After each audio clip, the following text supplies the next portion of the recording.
Welcome to the Gritty Podcast. I am your host, Brian Call, and today I'm joined by my brother, the Gritty Broman. How you doing, Brent? I'm doing all right. Thanks for joining us. Today we're going to talk about 10 pieces of gear. It's a little over 10, 12, whatever. 10 bits of gear that I really like. I was going over some things that I thought might be useful to the listeners out there, the viewers. And I thought, well, there's some things that I've changed opinions on over the last little bit, and things I've learned along the way that I thought I would kind of give you a little update on. Here's my little alpaca raft, which you can see is tiny, and I thought I'd go over that too. This is kind of how I like to roll it up, stick it in the pack, about the size of a sleeping bag. Maybe a little smaller depending on your bag. Amazing. And I'll go over the paddle, go over the Seek Outside, my pack here, some other stuff. So I'm going to do that. Before I do, I want to remind you to help us out. Go to Mountain Ops, use the code GRITTY, save, get yourself some protein bars and some Ignite for the backcountry travel packs.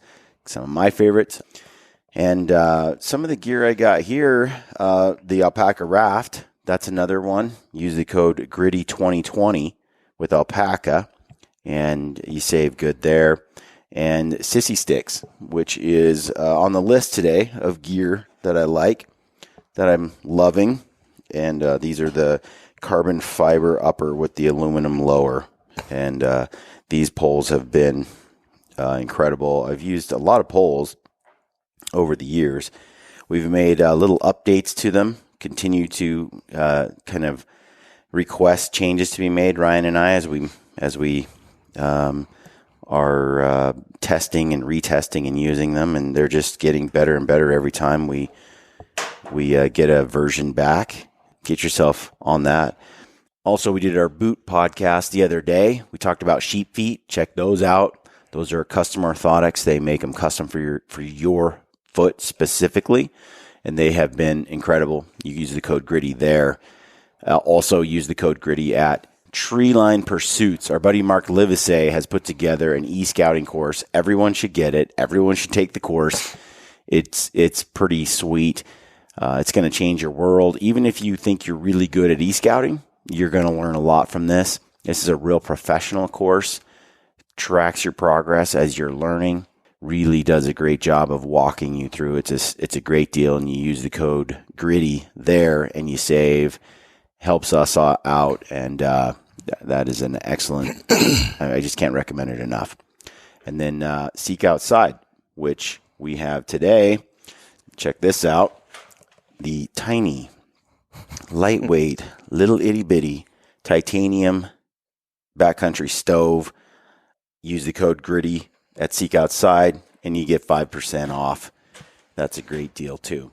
So check out those codes. They're always in the description fields of our YouTube videos. They update, they change all the time. So get a recent show and you want to see what's up there, go check it out. And we try to get a good discount for all the viewers.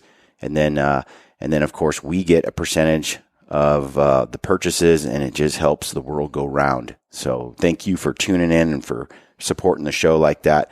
Let's get into the gear here. So let's talk first about some of these smaller items. Okay, these are Catula right here. Catula, Microspikes, what they call them. Catula Microspikes, and they come in this little tiny bag. And they've got these little spikes here on the bottom, you see. Are those ones you bought in New Zealand? No, nope. I got these at Backcountry Store, REI, something like that. And they're the Catula Microspike. I wear the large, and I have a 10.5, 11 boot. I have used a bunch of other ones. The Salewa was another one. That's what I bought in New Zealand because that's what I found there. And we really needed crampons there, but these did help tremendously. These things are incredible. Lampers has been wearing them for a long time. Backpacker Magazine decided that of the Microspikes on the market, this was the best design, the best pair. Ryan had run some of these for I don't know how many years, and the rubber never went bad. They just lasted, and he beat the hell out of them. I have noticed that some of the competitors, I don't know what it is, what kind of metal maybe, but the competitors often collect ice on them.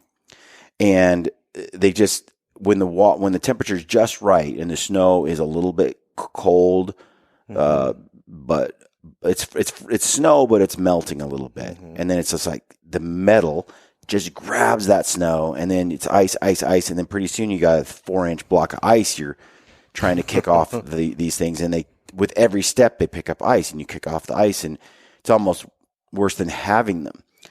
For some reason, these rarely do that, and even when they do pick up ice, it's not very much. So also the design, I've had other pairs, other brands where they fall off your boot.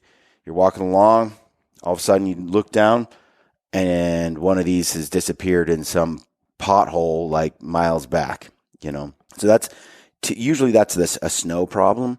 To be real, we typically use these on grassy slopes. So New Zealand especially, we use these a lot because you're on these really steep inclines, but it's just grass and mud kind of.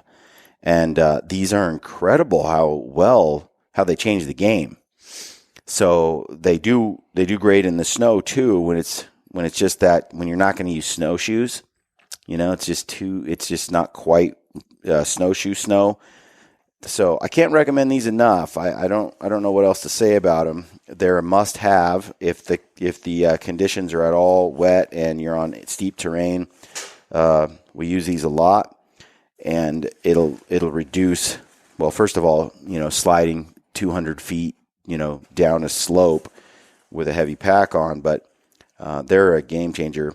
Like I said, there are other brands out there, but I haven't found any that work that well. And Backpacker Magazine as well, they tested a whole bunch, and the Kahtoola was the one to go. So for those that are listening, it's spelled Kahtoola, Kahtoola. I don't know if that's how you say it, but they don't add much weight to your bag, but they're worth it. It's like trekking poles to me. They save on so much energy expended. They make you move way more efficiently. I just think that they're worth their weight. Same with trekking poles. There's just that what they add in weight they make up for by saving you energy and fatigue and everything else. I was trying to explain to someone the other day about trekking poles, and I was like, would you rather run on the sidewalk or would you rather run on the sand on the beach? Yeah, the sidewalk. It's because it's just a little bit more energy you're expending. Yeah. I forget what the number is. It's pretty astounding, actually. It's a lot. When you can look it up, folks. But back in the day when I was like, trekking poles are lame. And I can remember going, why would I even pack those? It's just, and I don't need them. And trekking poles are for sissies. Weird. Hence, sissy sticks. But in reality, once I started looking into it, and I actually used a couple poles with Anthony, I'm like, because I would be like, I'd grab a stick off the ground, and I'd use a stick every now and then. I was like, why would I bring poles when I can just grab a stick? I'm like macho man. But then, then I started getting into it, and I started doing a little more research too, as I found I love these things. I freaking love them. And I had some black diamonds, carbon fiber, super lightweight, kind of poles back in the day. And I had those for years. I had those until I went to British Columbia a couple years ago with Tanis and Doran and shot that moose. And I took them all the way into that backcountry, and then I took them all the way back on horseback to Dustin's cabin. I had those things for 10 years, those poles. Did you leave them at Dustin's cabin? I left them at Dustin's cabin. Yes. I'm I almost had it was funny, a sentimental attachment to that particular pair I had for 10 years, and they had gone with me on some pretty epic adventures. And at this point, Brian, they could have been a family heirloom. Yeah. You've got kids you could have handed those down to. So I was a little bummed. And those are actually aluminum, all aluminum. pretty heavy. The carbon fiber ones didn't last long, actually. That's why I really like these sissy sticks. They got the let's talk about those next. Might as well. They've got this carbon fiber upper and the middle section. Both of these are carbon fiber, and because of that, it's really lightweight. I also like the warmth of it. I know it sounds funny, but I just like it when I like carbon fiber. The bottom section here, though, is all aluminum, and the reason for that is just because that bottom section goes into rocks. You know, aluminum isn't impact resistant. You can smash it on the side of a rock or something like that, and it'll break. It's got a lot of rigidity, you know, strength wise, but the other part of it is you'll be walking along and it'll get caught in between two rocks, and maybe you slip or fall, and you can bend it. You can bend aluminum, but carbon fiber has no room. It either takes the hit or snaps, you know, where aluminum actually will bend. And so there's something about having the lower out of aluminum that makes it a great combination. You have the best part material for the upper, which is which performs the job it needs to perform, and then the lower part performs the job it needs to perform. And lightweight, best of both worlds, but tough. So that's my take on that. And poles. Once we started using shelters that used poles, I'll get into that here. This is my ground cloth. Real fast before you move on, how do you use your trekking pole? Now, Because it's got 3 parts to it, and I know you tend to overlap yours, so it kind of keeps it a little bit stronger. You mean 3 sections that extend is what you're saying. Yeah, it's funny. There's a lot of poles out there that these are clip locks, which Ryan and I are like, dude, if it's a twist lock, get it out of here. Like, they're just prone to failure. They're annoying. They're hard to adjust. Sometimes they just don't grip, and I just think they're the dumbest lock on the planet. These clip locks, they just do the job. They're simple. They never fail, and you can adjust the tension. The other thing that people will do are these collapsible ones that look like that have like a cable running through them, and you like push a button and they're like go gadget into this long pole, and then they collapse again. I'm like, yeah, no. When I have 100 and 20-pound pack, I need a pole that's just rigid and doesn't have all those moving parts. It's just more that can go wrong. I don't want to deal with that. I want something that's just bulletproof. So that's where this pole comes in. Now, Ryan uses it like a cane.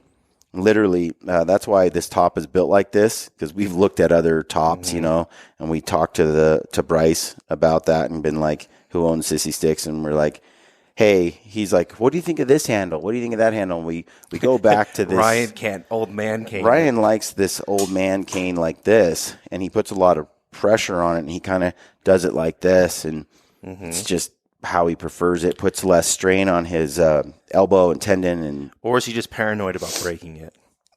Well, when you have it that short, you definitely have double the rigidity because you have 2 thicknesses of pole at each joint.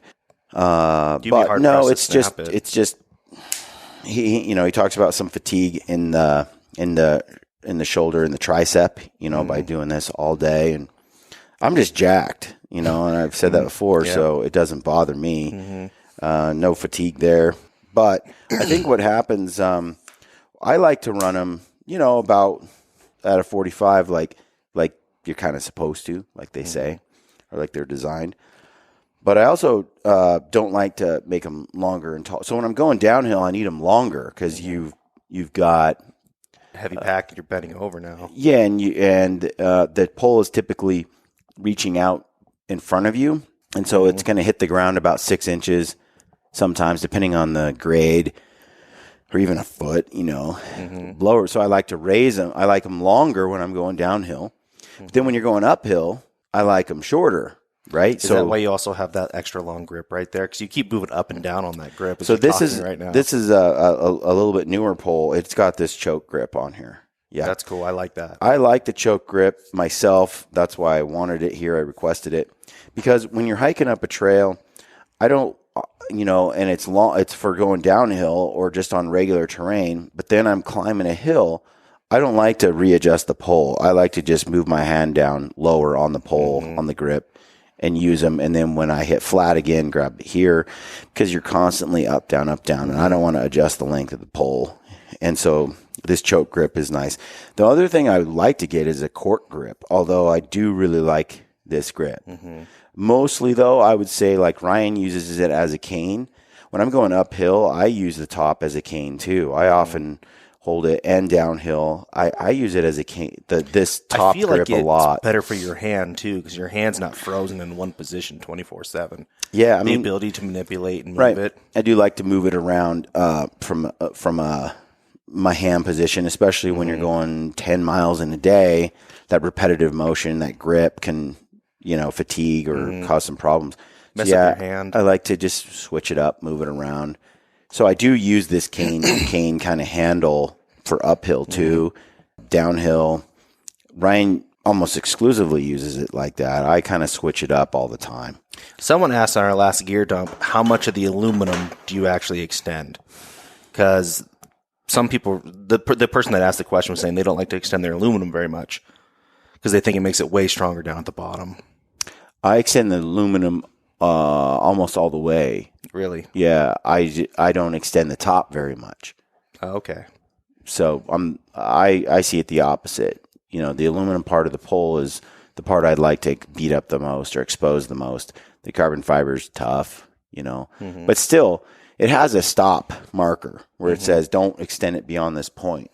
If you extend it beyond that point, you lose strength. In general, the way it's designed and engineered is as long as you can keep it above that, below that, or don't pull it out too far. Yeah, don't extend it too far. You're fine. That pole is tough. Anytime I've broken a pole, it's because you're reasoning correctly. It's because I did it wrong. Or there are times you're just going to break it. I was hunting with Dwayne for elk last year, and it was you saw it like crotch deep snow in a couple of spots for quarter mile. Dwayne's cussing me out. And he serenaded you too. Yeah. We're walking along and I just, you get stuck in a pothole and I was climbing over a log and I got my pole out and just a clumsy moment where I got the pole stuck between a log and in between my leg and the forward momentum and there was no moving. Snap. And I just put all my weight across the pole and fell on it with my pack on, with my leg just straight through it, just snapped it in half. No pole is built for that. They're all going to break or snap. They can only, you want something that won't break under those conditions. You're going to carry something I think is not engineered for the job. It's just too heavy. So when you're using these things for shelters, do you like to have a cup at the bottom or no cup and just stab it deep into the ground as you can go? You'll see these right here.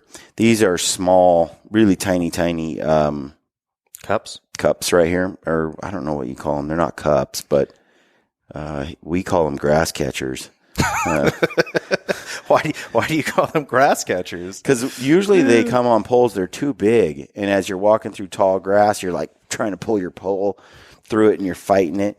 And you want the cups because you don't want it to sink into soft sand or dirt, but then you don't want the baskets. Yes. I always called them cups. I didn't know they had a real name. Yeah, they're baskets. These baskets that we have on this pair, you can see they're freaking tiny, and that's the best basket. I'm looking online, and they've got rubber feet, they've got snow, mud baskets, and powder baskets. Right, and these poles come with an assortment of baskets. This latest edition, this basket is freaking sweet. That basket is for hunting and for just camping. It's two different things. Okay, hunting is a stealthy activity, and so these poles here, you'll see they have these threads on them right here at the tips, and so the rubber stopper that goes on the end of your pole screws on. I lost a pair. As far as I know, we make the only poles with a screw-on stopper, which for us, I just got tired. I'm like, look, we got to engineer something, Bryce, where you can come up with something that doesn't slide off because you're walking around and then they're gone. You're like, dang it, especially if there's any bit of mud. Any bit of mud. I was going down the side of a hill, came out, instantly saw that it, because it kind of got stuck. Couldn't find it. I spent 10 minutes digging around in that hole, couldn't find it. And there's a big difference. You'll see this thing like, with the metal carbide tip there, it really makes a lot of noise. That's no good. That's no good. You don't want that kind of noise when you're going on a stock. But yet, the poles allow for a lot of stability on a stock. So we don't like to put them away either. Because when you're climbing over a log, like let's say you're going over slow motion, like you're like balanced on one leg and you're trying to like put your foot down like super slowly over the log. While you still have your heavy pack on because you haven't shed it. Yeah, it's like, or a weapon in one hand. It's like, keep one pole out. And it's all of a sudden, it's like now you have 2 points of contact, at least as you pull that foot off. But it's awful risky if you're trying to get in close on a mule deer and you have a middle metal tip that's hitting rocks Chink. and stuff. Chink. So here's that little rubber foot I was telling you about. And it slips on like this. And what's cool about it is it has threads on it we had added to it. And you screw it on like that. And now, because of those threads, it doesn't pull off. Like we grab the other end of it and we're like, and we're trying to like just try to yank them off. That's insane that no one else does that. But you think about it, no one else really uses. Somebody asked, well, why would you ever take the rubber feet off? Why wouldn't you always use rubber feet? It's like, because it's nowhere near as effective on certain terrain, on most terrain. It's incredible how much more like purchase you get when you drive a spike into the dirt on a steep hill. A rubber thing is nice. I mean, it kind of can grip. But it's not. It's not the same. Now, if I'm on a bunch of rock, even then I almost prefer on shale and stuff. I still prefer the tip. On boulder fields, the rubber is nice, but I would still, this carbide tip, it's got little jagged spikes kind of on the end of it. It grabs onto rock too. So if I just want, when I'm trying to be stealthy, I want to be able to put this on. And we'll be full on a stock. Like we'll be, hauling butt across a mountain and we'll close, 600 yards on an animal. And then we got 300 left to go 300 yards or 400 yards. And we're like, okay, we stop. We'll throw these rubber stoppers on, screw them on. And then we're like moving quiet. We might put one pole in our pack, keep one in our hands as we get close to the final stages of the stock. But we could do a whole podcast on just stalking with a trekking pole. Before I had these like this, I flipped it upside down and I would stalk with the handle into the dirt because it was quiet. And that's a good way to like shove a spike through your chin, especially or your if you've been eyeball, going through rocks and shale, and or you you sharpen slip that tip a little bit. Yeah, I mean it's a bad idea, but I'm out there to kill. So sacrifices and risks shall be taken. It's in New Zealand. I used it upside down a lot.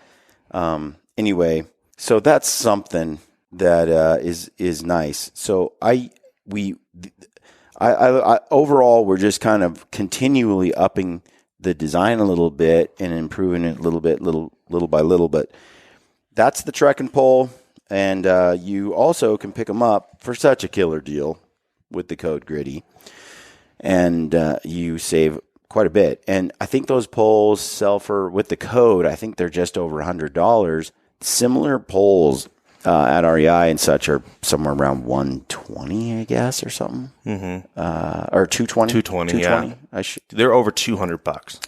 So we're just working with a great company here, and helps hunting and everything else. And go get your pair today. So check that out. And then, so we got the spikes and the poles kind of go together. Somebody asked yesterday about Gaiters. Ryan and I have used a bunch of different Gaiters over the years. I'm not a fan of the Sitka ones. Don't buy those. They're not good.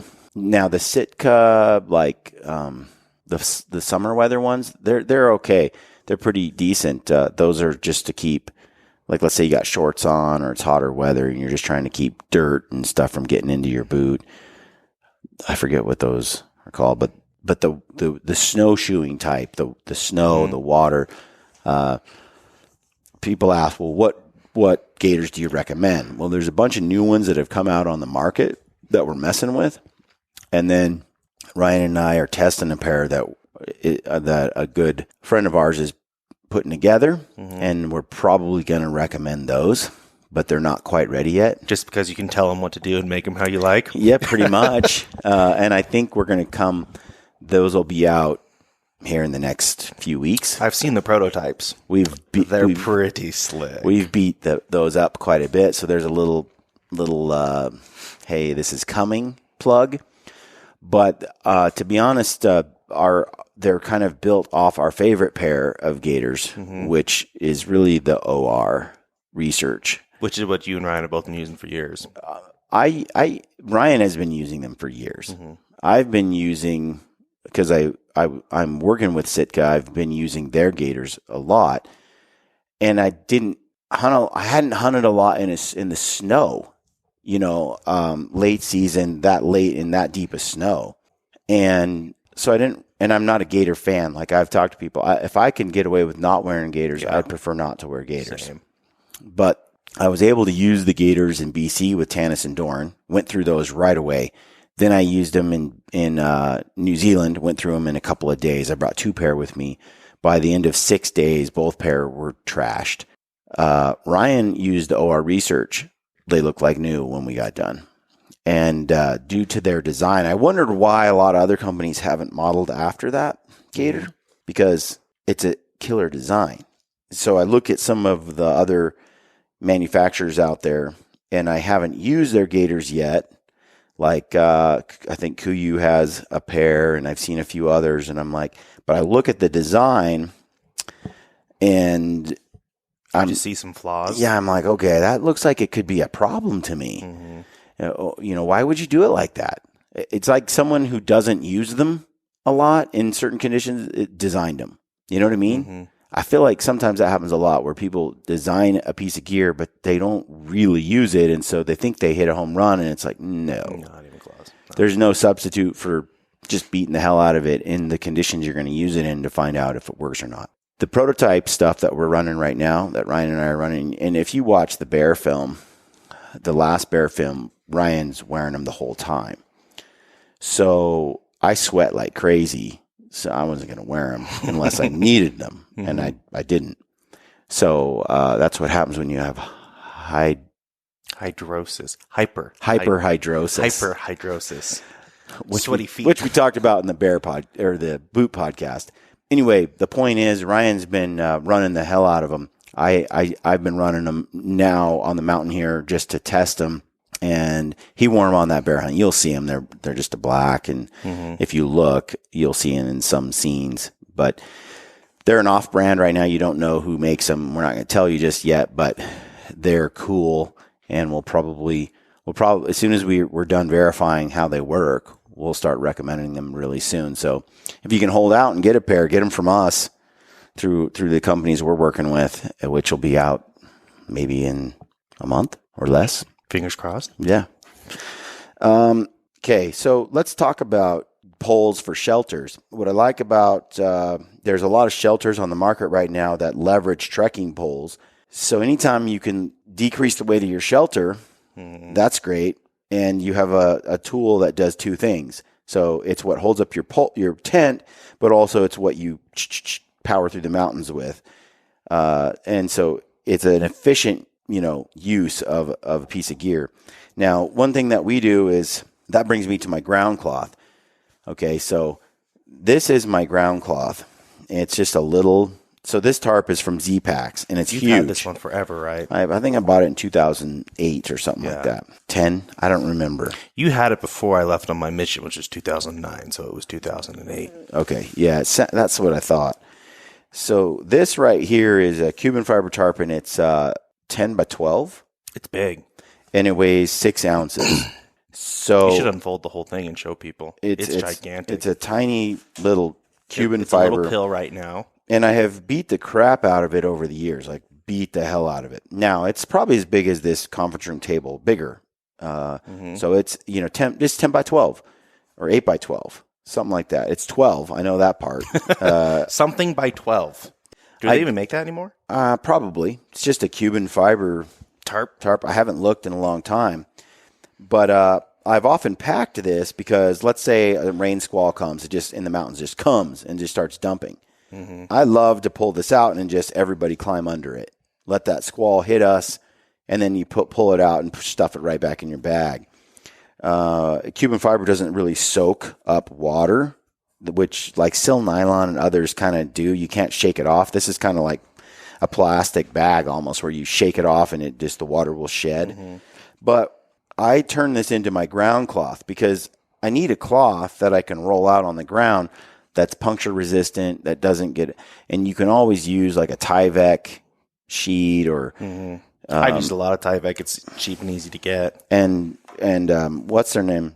Seek Outside makes a couple ground cloths out of different material.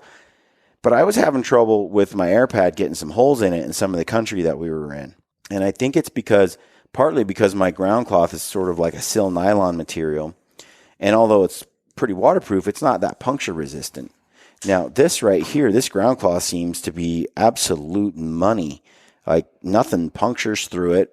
I'll sometimes double layer it. But if I wanted to, I can lay the whole thing out in some giant, massive ground cloth if I want in a single layer. Works great. It works as that in a pinch, yank it out of your pack and you have a rain cover. It also works as a secondary shelter, and I can set this up a million ways with my trekking poles. If something were to happen to my primary shelter, my teepee, this ground cloth becomes a shelter. And it does, and like I said, it weighs 6 ounces. One of the lightest ground cloths I found, and that's with it being way oversized for what I'm using it for. So all in all, man, I know it's an expensive ground cloth because I think this thing's like $500 or something back in the day. I don't know what a Cuban fiber tarp sells for nowadays at Z-Packs. You could look it up, Brent. So I already did. So I'm looking at it right now, and you can get a 9x10, which seems to be the biggest size that they sell now, for $275. And from my perspective, that's hard. I'm still trying to figure out what the downside is as a ground cloth. Mm-hmm. So far, I haven't found one. It's my favorite ground cloth by a million miles. And I like the fact that it's so versatile. I can use it as a shelter. Like I said, I can use it as a cover for my gear. There are times when Ryan and I have gone on a stalk. We were with Lusk last year. We could see a storm was coming, and we were in a hurry to dump all our gear on the ground and run down the mountain. Well, we just threw our gear on the ground, threw this tarp on top of it, stacked some sticks and logs around it to keep the tarp down, and then we bombed off the mountain to go hunt.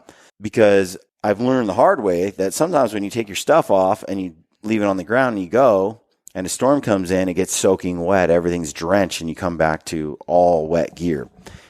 So now we never leave gear without it sheltered, because even when it's sunny outside, it's like you never know in the mountains. It has its own kind of rules.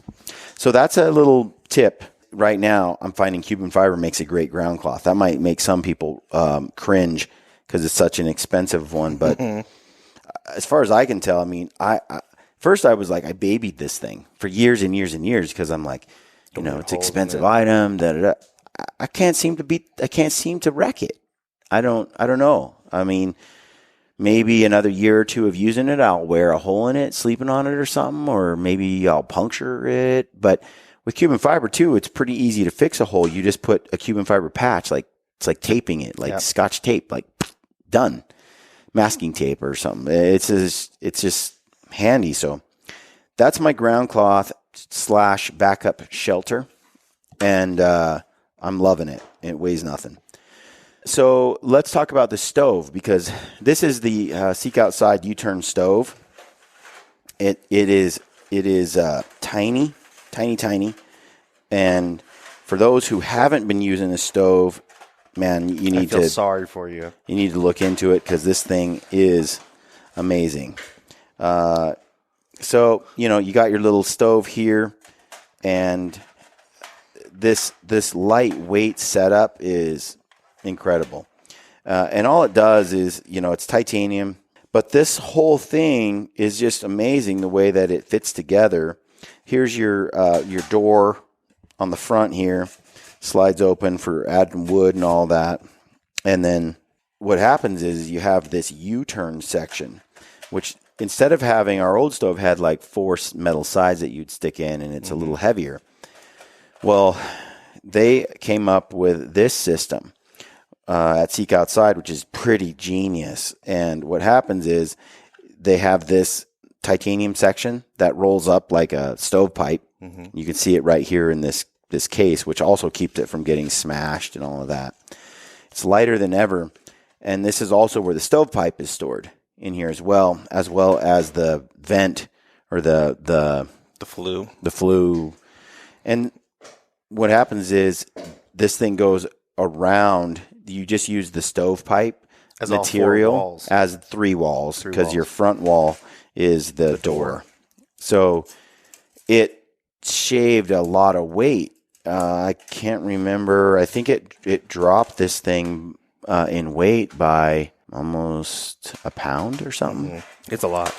So I'm like, I'm just like stoked, man. And then one of the other issues with the older system was,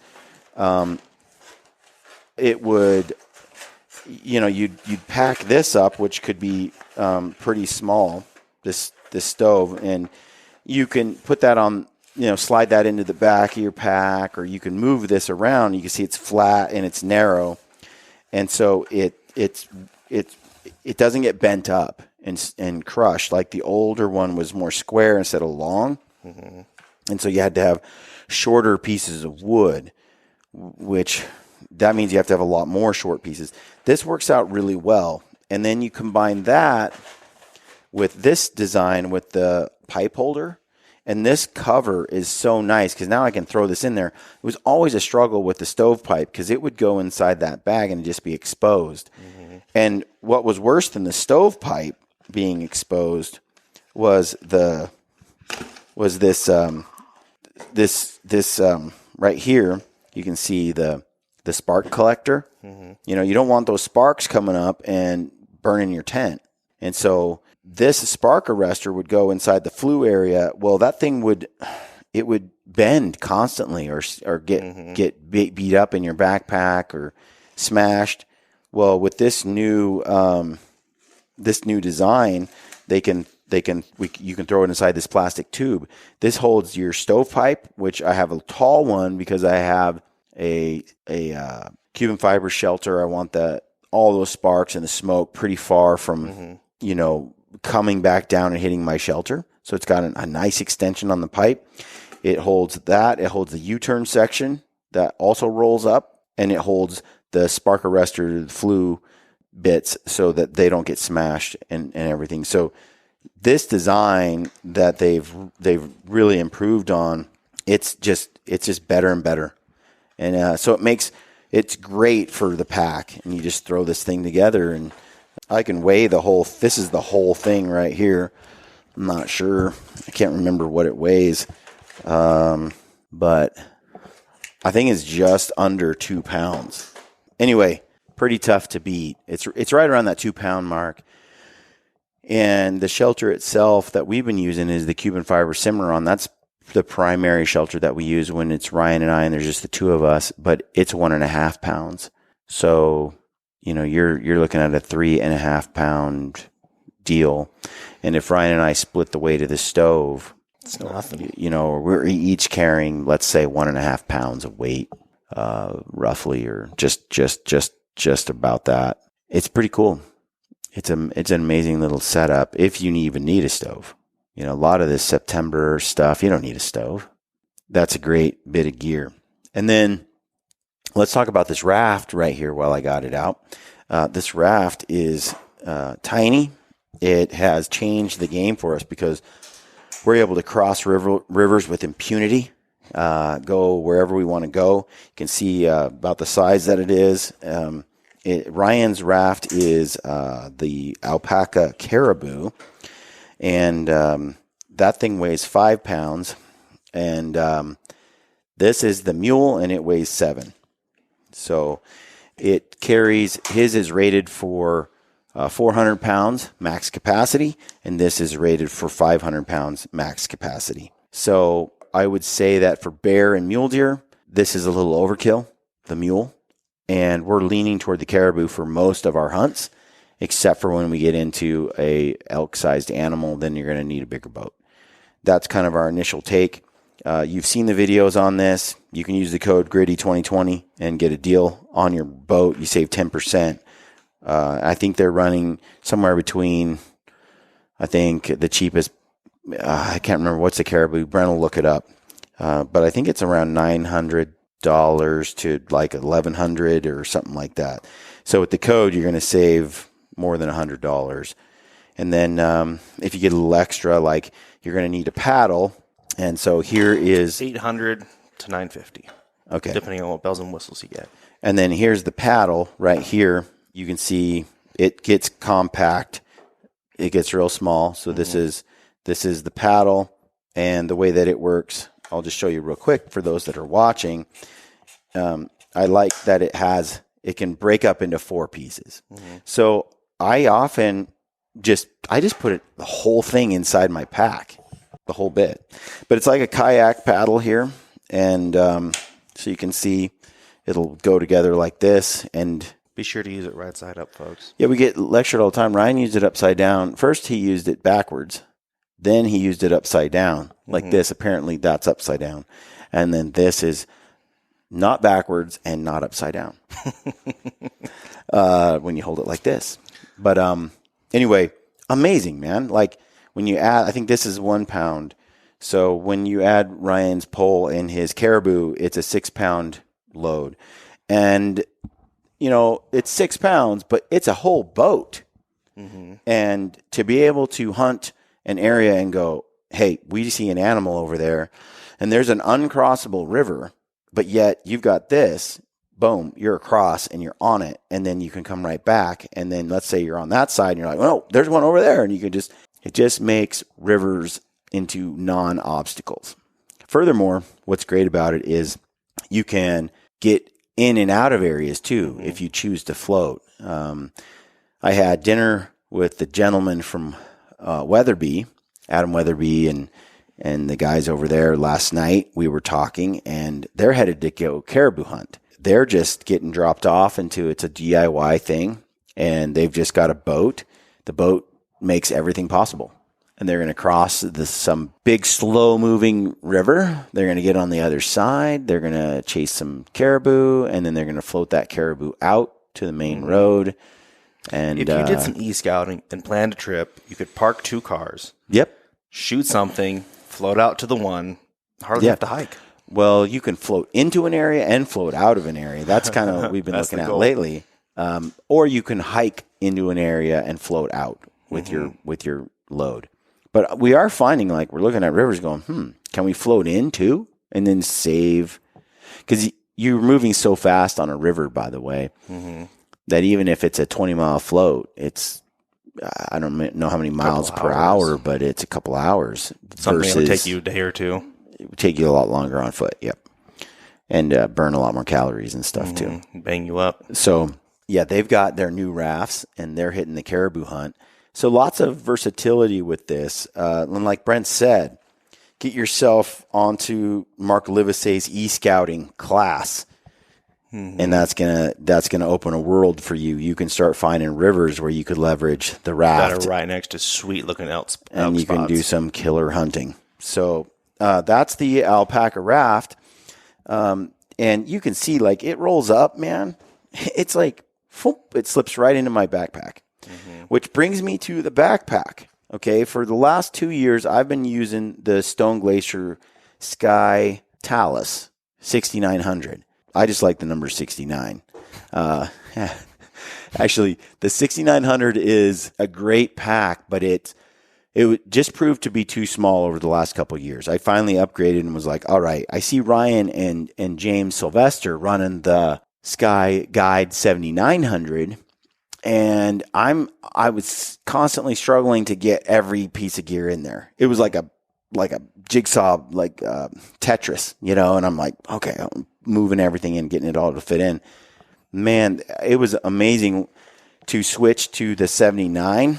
And, if you look at this pack, it's really no more bulky. And that's one thing I like about the Stone it's really no more bulky than the 69. A lot of packs I've used in the past, when you have it empty mostly, it seems to be not very compact. It's got straps hanging off it everywhere. But these stones are real efficient in the design, really compact. In the 7900, that's what Ryan and I used on the bear season this whole year. Actually, I believe I was still using the 69 on the first hunt, and on the second hunt, I switched to the 79, the second series. And oh my gosh, the 79 is the way to go. 79 is the way to go with us going, if it was a 5-day hunt, which a lot of guys, that's kind of their bread and butter, then the 69 is great. It'll do the job. But when you have to carry food for 12 days, which is what we've often been doing, 10-day hunts with a buffer of 2 days, 12 days of food into our base camps and stuff, the 79 makes everything possible. And when I started carrying the boat, that is bulky. So imagine if you're running the 6900. Now I've got to come up with a way to stick this on the outside because capacity's met on the inside. Mm-hmm. With the 79, dude, I can just drop this anywhere in the pack as it'll all fit inside. When I kill an animal and I have my whole camp fit it inside, what I noticed is I am ready to rock and roll 10 times faster than I used to be. As we start packing up in the morning to break down shelter and head after another bear, it's like, whoa, the 79 makes it so I can just load it and go. Like I don't have to go, oh, this has to go in this spot, and this has to go in this spot, and this has to fit like this just so everything can fit. I don't have to fight that battle anymore. And I didn't see what I was giving up. The 79 just is the best. It's the way to go. This center like horseshoe pocket is really handy, so you can get into the inside of the pack. I liked the center zip that went all the way up on the 69, kind of like my old Reckoning pack with Kafaru, but much lighter. But I like this stone design here, and I like how I have extra pockets off the front here. And then the cool thing about the guide as well is I carry a rifle on one side, and then on the other side I have a pocket. So the way this is designed, if you look on the website, you have like a big bulgy pocket on one side where you can put your spotter and everything. And then on the other side, there is no pocket. And it allows you to put like a rifle there, and then you're balanced. Your load is balanced. And so I was like, well, that's pretty smart. That's thinking ahead. And now, on those hunts, it was pretty nice because I had that pocket on the side where I put my heavy camera lens, 5 pounds, and other things. And then I have my rifle on the other side, which is 4.9 pounds, that Weatherby backcountry TI. And the load just, boom, held just right. Now, in the past, I had this big pocket on both sides, and I'd have to leave that pocket empty or not put much in it. And then I couldn't keep the rifle as close to the body of the pack as I want to for a better efficient load. And anyway, it just turned out to be a great upgrade, and I'm glad I went with the 7900. Ryan has talked about it a lot, being the right size, and it really is. It's just right for all of our big backcountry expedition style hunts. So that's the pack of choice. And then I like how it rides and feels, and I've talked about that before. So I can carry stupid heavy loads with that, and it fits me, feels good. I can't say enough about it. It's a great pack. Okay, so winding down. I love this GSI Microlight bottle. Stainless steel, 33 fluid ounces is what it holds. It's basically the shape and size of a Nalgene bottle, so it'll fit in any kind of Nalgene style pocket. And on the Sky 7900, I have a Seek Outside water bottle pouch because the stone one I hate. It like kind of comes at this angle thing. I just want it right on the hip belt. I like this pocket, and it accommodates various size of bottles. But Seek Outside is the one that makes it, and then it just attaches to the Stone Glacier frame belt there on the hip. And I think Ryan and I are running that same pocket, that same pouch. This bottle is controversial. Why? We like to use this SteriPin, which is the other thing on this list here. This is old. I've been using this. I like the SteriPen Classic, by the way. Anything newer, they're hiker or camper or whatever they call those, and they have a couple others. I've just had them fail a bunch. And they don't have these metal probes. They have like some kind of glass probe. I've just found that they fail, where these seem to never fail. They just are bulletproof. We like to use the SteriPen. You know, we're hunting a lot of high mountain areas. The water's fairly clean to begin with, but I have drank out of wallows when I was desperate in some hunts, and it just tastes like elk piss. But when you're desperate, you're desperate. But I've never been sick. This thing goes in there and just nukes everything. Normally, though, the water's crystal clear, tastes good. It's just a precaution to, run the SteriPen in there, and the UV light kills 99.99999% of both viruses and bacteria. Really what it does is sterilizes it. So you're still drinking the microscopic bugs, but they can't reproduce in your system because they've all been sterilized. So that's really how it works, actually. It doesn't extra protein. So they can't have babies inside you. That's crazy. Don't really care. The filters don't always get viruses. Sometimes they just are a bacteria filter, really. And that's where this really steps it up. Some of the newer ones are definitely both. I'm not a fan of pumps and all of that. And I like to just fill this thing up on the go and then fill this. This is the next thing on the list, this Hydro Pack. I think this one is 3 liters. This is 3 liters. Hydro Pack, Seeker, black water bladder. I like to fill this up.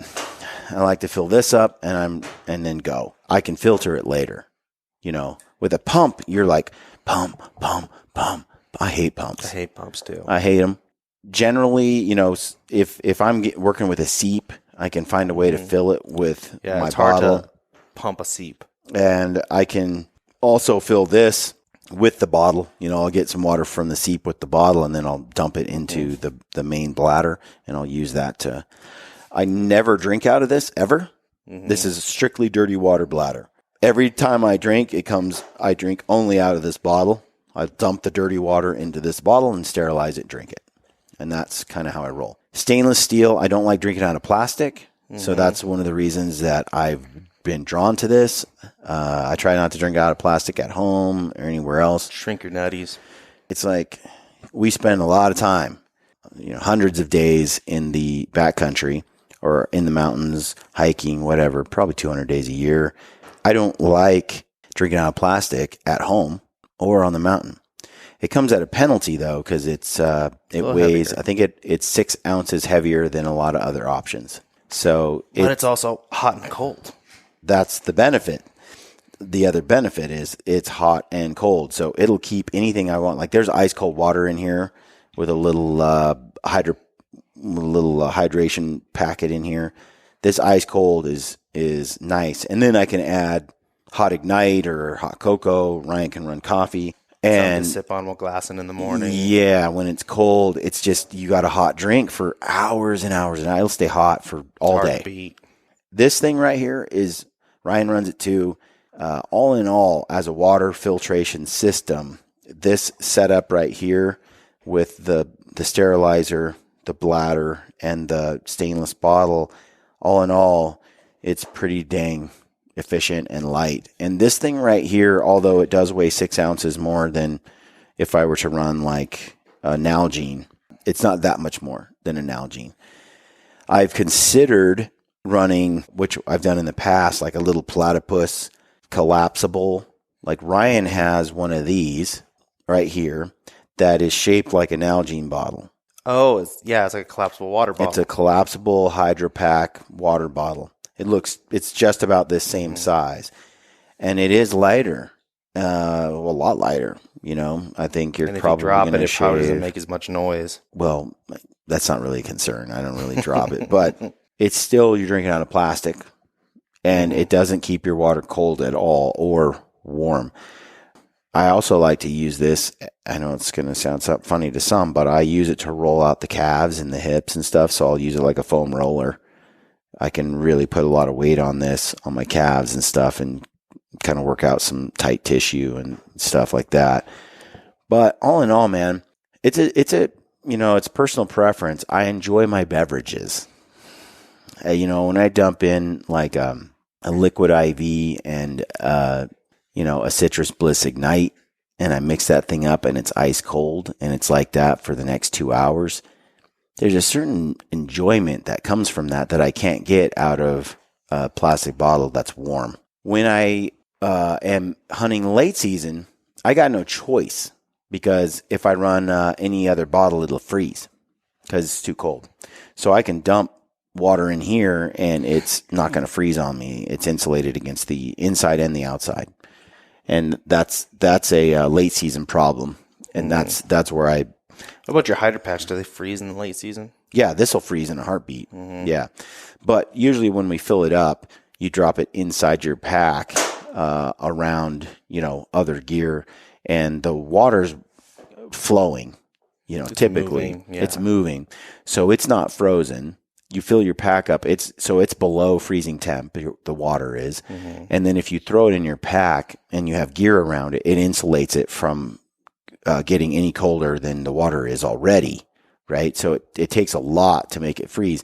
Now, if you just put it to the outside of your pack or in a pocket here where it's not kind of insulated, like around a puffy or sleeping bag or something, it could freeze. Mm-hmm. It's a lot of water to do that. But like on some of those hunts, though, we don't even bother filling it because it freezes. We run it here, microlight bottle. But I will say this, that usually we'll drink it before it can freeze. Mm-hmm. The other thing, we usually, when we're up there on those mountains, we make hot drinks. So we'll pack our stove with us, and we might even be melting snow mostly. So we'll put hot water and we'll fill this bladder with warm water as we boil it and dump it, boil it and dump it. We'll add snow to it. And then we pretty much always camp with a stove once it's cold. A titanium seek outside stove here with this U-turn we went over. So the water bladder just warms up in the tent throughout the evening or whatever, or in the morning. So it doesn't really freeze because the inside of the tent stays pretty warm, for hours at a time, mornings and evenings. Late season, it's only daylight. The daylight is, there's long hours, and it gets dark at 4 or 5 o'clock. And so you have from 5 o'clock till 7 o'clock the next day. It's a lot of hours inside your shelter because the nights are long and the days are short. The opposite is true, earlier in the season. But anyway, it's a weight thing. You got to decide. For late season, 100%. For early season, you could go with something lighter that's not insulated and save yourself some weight. I've thought about it. I thought about like this elk season, whether I run the super light, I could shave 6 ounces. I've switched my scope on my rifle because I don't need my VX6 when I can run a 3, because I'm not shooting long range, 400 yards or less, and it saves another 6 ounces there. You start, you sacrifice on the bottle and you save 6 ounces or 8 ounces. You sacrifice on the scope and you save another 6 ounces, and you just start looking around. All of a sudden, you've shed another 3 pounds off your setup. Mm-hmm. This year, I think I'm like 6 pounds, 5.5 pounds lighter than my setup was last year, just by changing my tripod, my gun, the scope, the bipod. We're running that Spartan Precision. It's 5 ounces. And then we don't bring 2 because Ryan has his. And so we just use 1 because they both use the same adapter. And so we just share it like whoever's up next. So I don't know. I just love the bottle. So just food for thought. And I got 2 more items and then we're done. This is Luco tape.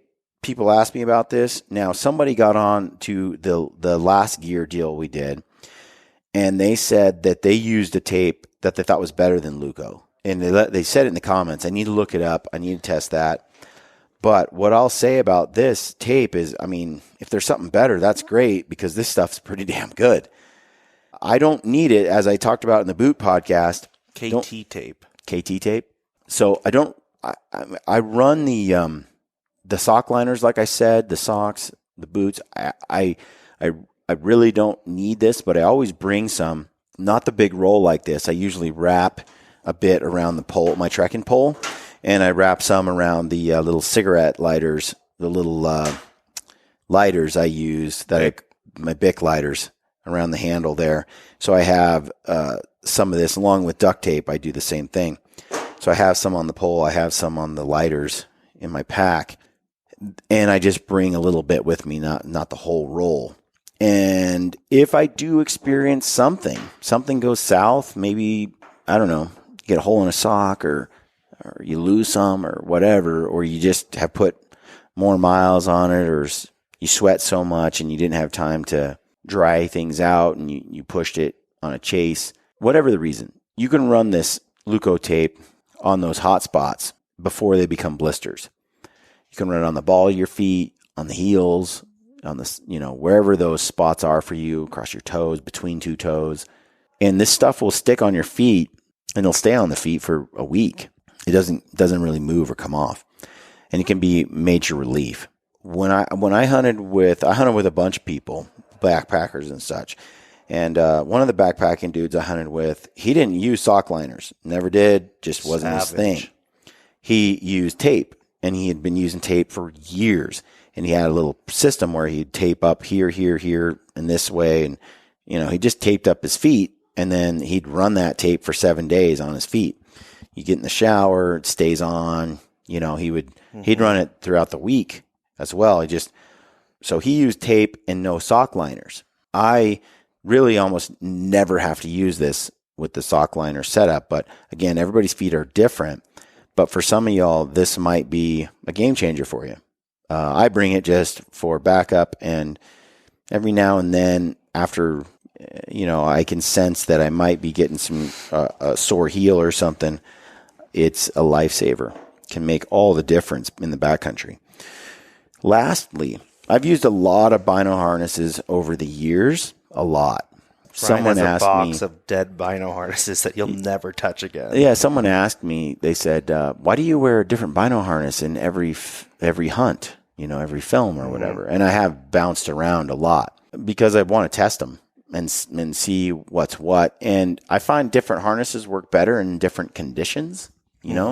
And people notice that I often gravitate back to the Sitka harness. I like the way that it carries on my chest, and I like that how durable the material is. It doesn't make my back sweat or my chest sweat much. I don't like the zipper thing that zips down but I'll often leave it unzipped and just pull my binos in and out. It's really the way it feels as I run it. It feels comfortable. So I kind of liked that old Sitka harness. I don't like to feel like I have a chest rig. I don't like to feel like I have a big backpack on my chest. I want it to be pretty streamlined. And the AGC, the Alaska Guide Creation Bino harness, it's a great harness, but it is kind of like a chest rig or a backpack on your chest, a little bulkier. It's a good rig. When you pull your binos out, the lid, even though it opens backwards, okay, even though the lid opens backwards towards you, the FHF does the same thing. It opens backwards towards you. And so the binos come out.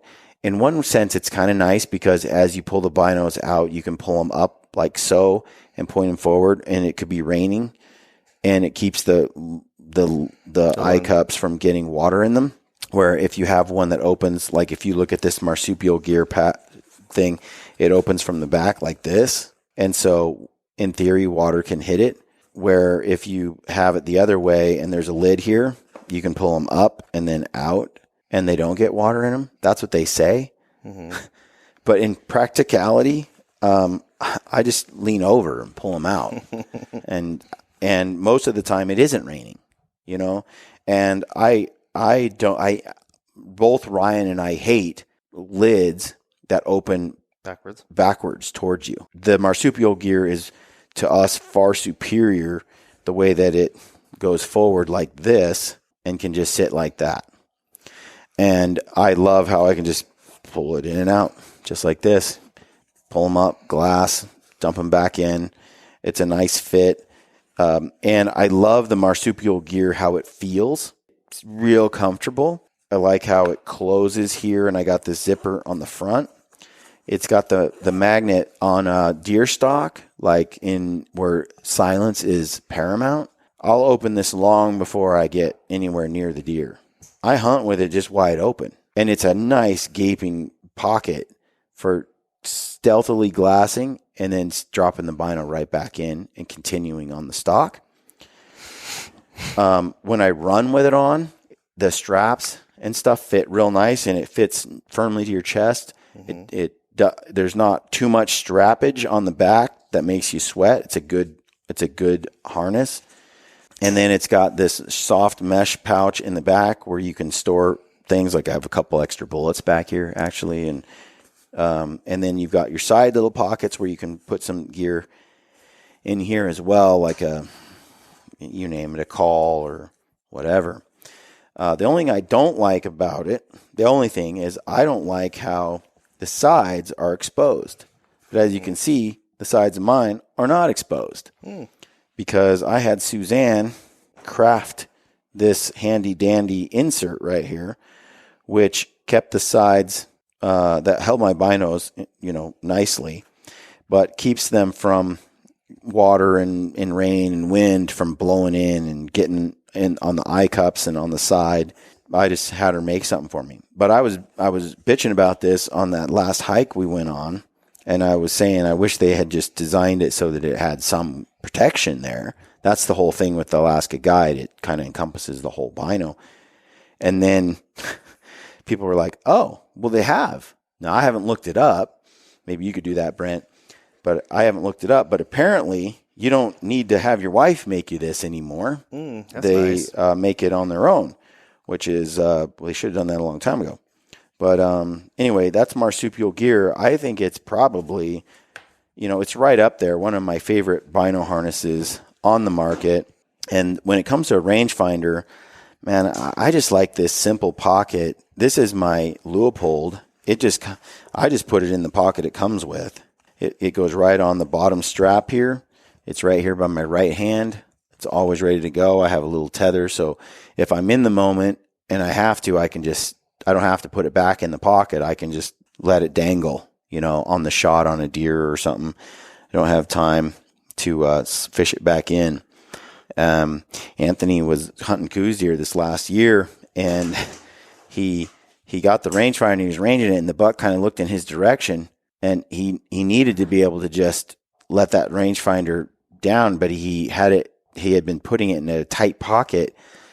Well, he couldn't just drop it on the ground. It didn't have a tether. He couldn't let it swing. So he was like messing around. Then he's like, crap. And he was trying to shove it into the pocket and get it in there. And it seemed fine until you're 40 yards from a buck that is switched on, and then all that extra movement and hassle cost him a shot. So that's how I like to run it. So I'm on Marsupial, and they do have an enclosed binocular version of all their packs or all their bino harnesses, but they're a little pricier. They're like $30 to $40 more. Well, I like it. I really like this one. And so it might be advantageous to buy the cheap one and have your wife stitch it in there for you. Save yourself there $40. You go, folks. I've used the ADAC harness, which is another one I really like. It does open forward. It has the big opening hole. It's made out of a material that's not quite as it's a strange material. It's meant to be quiet. It doesn't make as much noise when it's rubbed against itself. So I really like to use it in Arizona or on coos deer hunts. It doesn't have the risk of the magnet doing the click. The click that this kind of harness does. You can hear it like boom, it grabs on. It's kind of, you have to think ahead if you're going to be using this, closing it, opening it on an actual stock when you're in range. With the ADAC, with one finger, I can slide it open, and it's dead silent. Because it's, what I was going to say, when it's a strange material, it's like, imagine a pair of sweats. Like sweats are quiet. You imagine you have a cotton hoodie and a cotton pair of sweats. That's what I always played paintball in, sweatpants. I was silent. So when you're walking around in that, it doesn't make any noise. It's like a pair of sweats, and it just like, it opens. It's kind of loose materials, all fleeced and quiet. And I think for close range spot and stock, it's pretty, that ADAC is one I really like. And then you can close it very easily. It's fairly weather resistant, but I did use it in New Zealand, and we did get hit with some rain and weather and so forth. I don't think it's ideal for that. The whole case would get wet, soaking wet. It would soak up a lot of that. And because it's got that, sweatpant porous thing, it would soak up quite a bit of water because it doesn't really have that shedding ability. It's not like canvas like this either, where it's not water resistant like at all. It just sucks it up. It soaks it in pretty thoroughly. Like then you have the heat from your body, and it dries really quickly. But with the heat from your body up against it and stuff, and then the moisture, it seemed to fog my optics a lot. And that's one of the reasons I think that Marsupial and those guys go with this open style, is because AGC and others, they will fog. The fully enclosed can fog fairly easily. That's why I think, having it so it's just somewhat protected but still has a lot of airflow is the way to go. Because you don't want to put them up here. They're hot. They're next to your eyes. You're in your hands. They're warm. And then you drop them into the case and you close it, and the case is damp, and then you pull them back out and you can't see through them because they fogged up. So you want to have that temperature to be the same in and out of the case. The ADAC is supposed to breathe really well. It does, and so it avoids that. However, when it gets wet, I was having trouble. And so I was having trouble on that hunt with the binos fogging up a lot with when they were in the case, and it didn't matter. It doesn't matter which ones you're using, same problem. So I love it for Arizona, the ADAC. I love it for some hunts where you're not dealing with extreme hot and cold and wet. The AGC, I think if I were to just get dropped in Alaska and I needed a chest rig, with lots of pockets and extras, and I might wear one of those giant packs on my chest. Sitka just came out with a whole chest rig that's like military-esque with all this attachments. Again, I don't want that crap on my chest. I want to feel real streamlined. So Ryan used the FHF on the last hunt we went on, and he didn't like it. And he can talk about it maybe if he wants to. He just didn't like there's things he liked about it, but he didn't like that it has a very large flap that closes on the front. And so when you open it, it's got a lot of lid. It basically is, if you imagine this, the lid comes all the way down. And so when you go to put the binos back in, you're constantly battling the lid and fishing it up and then sticking it in. And a lot of guys are like, well, I get used to it. But why? Like, you can learn to use it, but it just seems like not the best design. It is a common complaint with that harness. Some people say it's not a big deal, but it drove Ryan crazy. And I was looking at him use it throughout the week, and I was like, I don't know if I'd like that. And then what else have I used? I used the Solo Hunter and Bino harness. I actually like that little thing. It's tiny. It's kind of like your old style, like your Badlands Bino harness, but it takes a really small binocular, and then you have to get the next size up.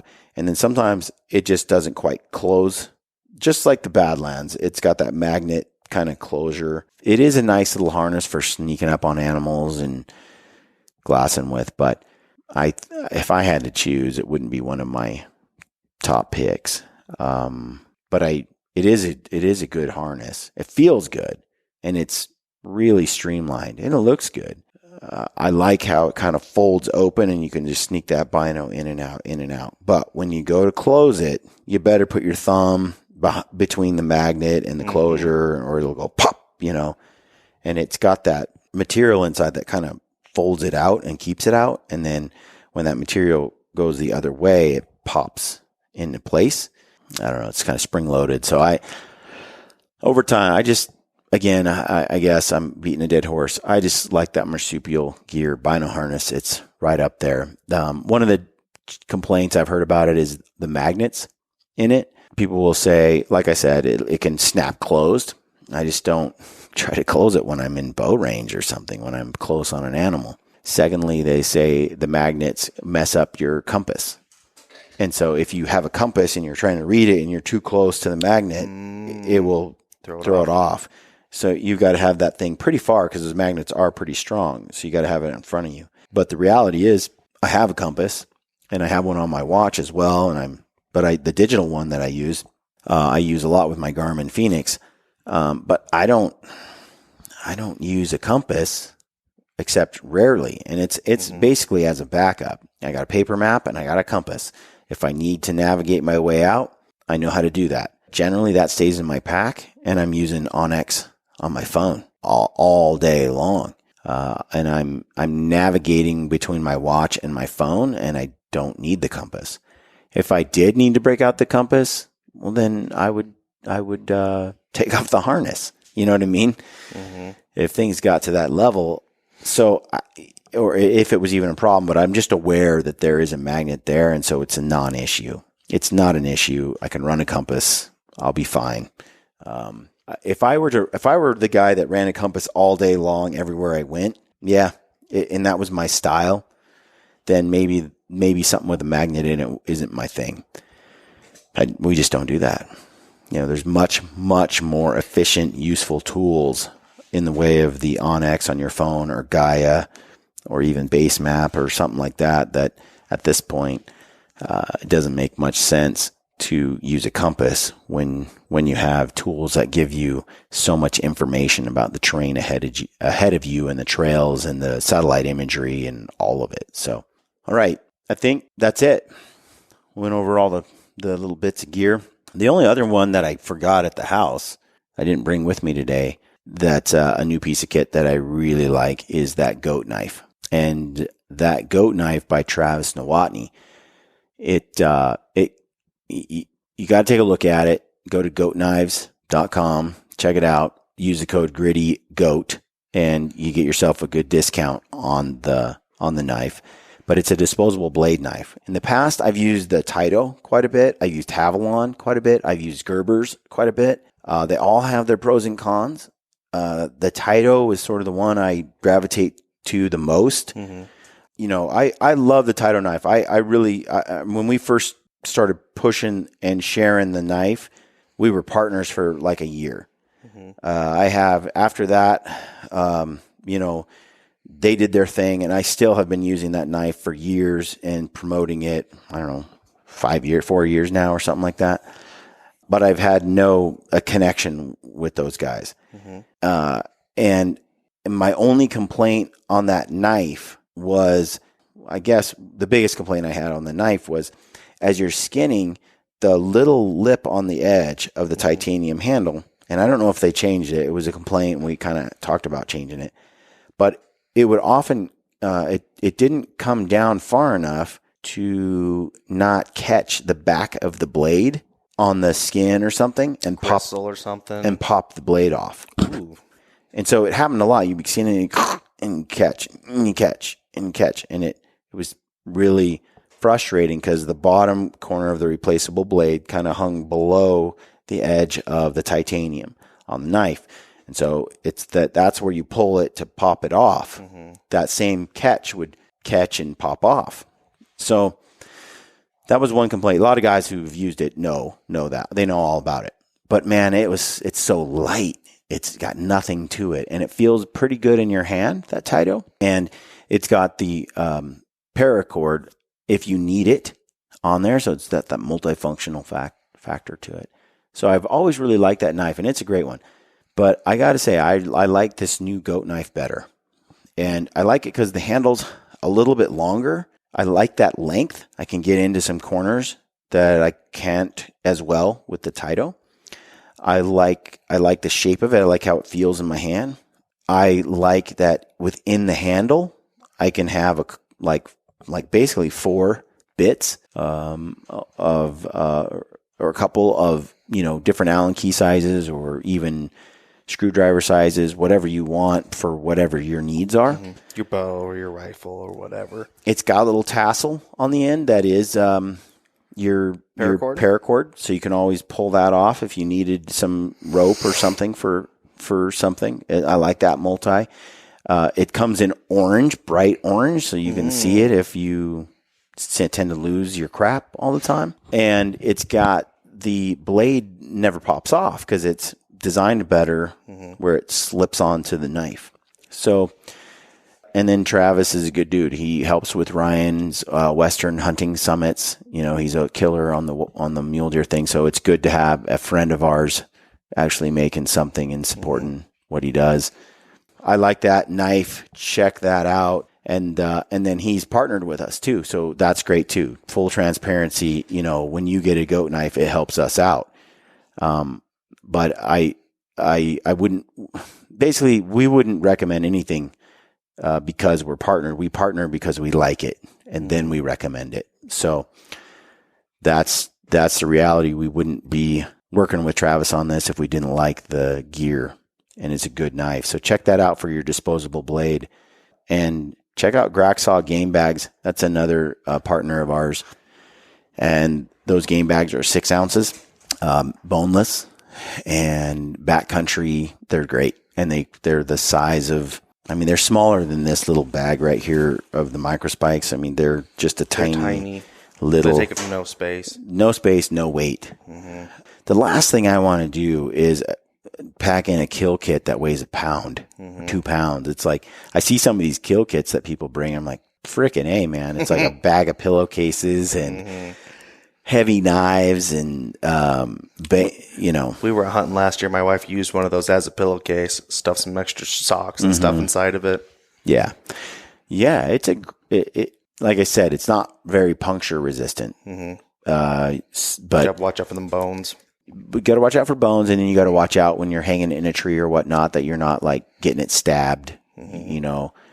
It's not going to swing into a sharp tree or anything. But their strength and weight, how much meat you can put in, how heavy you can stuff that bag, and then how it hangs from the string on the bag and all that, the stitching, bulletproof. You stuffed those things all the way to the top with just meat and then hung them. Yeah, bulletproof. You just have to be aware that they're not puncture proof. Totally different kind of strength. And to me, the benefits of the lightweight nature of it outweighs, and the compact nature of it, doesn't take up space in your bag, outweighs the issue with the puncture. We really haven't had any puncture yet that we had to deal with. And we have broken the rules on them and thrown bone in quarters a bunch, and haven't had a puncture or anything like that. So the only puncture I had is, you know, having a 40-pound bag of meat, and you run it into a branch sticking off of a tree, and you slam the bag into it and punch a hole in it. In that case, I threw some duct tape over the hole and hung her back up. Then hung her back up just to keep the bugs, the flies from getting in there. But bags, you wash them, they're reusable, and we've been using the same bags over and over again. So solid bag. That's at Graxaw. Use the code GRITTY there. I think that's it. We're going to wrap up this podcast. I hope that was useful. Give you a little gear insight, my 2 cents on some of the stuff we use. I know we've talked about them before, but this is a little more detailed on some things. And I hope that was useful. If it was, let us know. Always, we appreciate it when you can like and comment on our videos. Helps the algorithms. If you can share them with your friends, whether it's on Instagram or Facebook or, I don't know, wherever, that's great. Send them a link in text. We don't care. But we really appreciate it when you share the content. The channel's growing. We got past 50,000 subscribers, so that's cool. And we'll have more hunt films for you, hopefully, in a couple of weeks. Yeah. So we will see. And then the season's going to start here right around the corner. I got to get my bow out and shoot more. I got to get that dialed. It's dialed, but I just want to, I need to just really put the rounds in now, which reminds me, check out Valkyrie Archery. Get 5% off with the code GRITTY. You can see all of the discount codes. They're in our description field. Yeah. I've got 24 Black Eagle X Impact arrows, and which is nice. I've got an arsenal there for the season. And then I've got the Jaeger Valkyrie broadheads. They're 200 grains each. And I'm shooting missiles. So I'm looking forward to elk season, man. I got 2 elk tags, and we're filming. We're filming it all. So between Brad and Lampers, who are both elk killers, we should get something on film. We'll get something on film. We'll see what Gritty can pull out of his hat. But for sure, we're going to have some footage, and it'll be a fun season as we approach it. I'm going to keep you informed on some more elk content. In the meantime, definitely check out the e-scouting class. That thing's unreal. And with that, we're going to close. Thanks for tuning in. Stay gritty.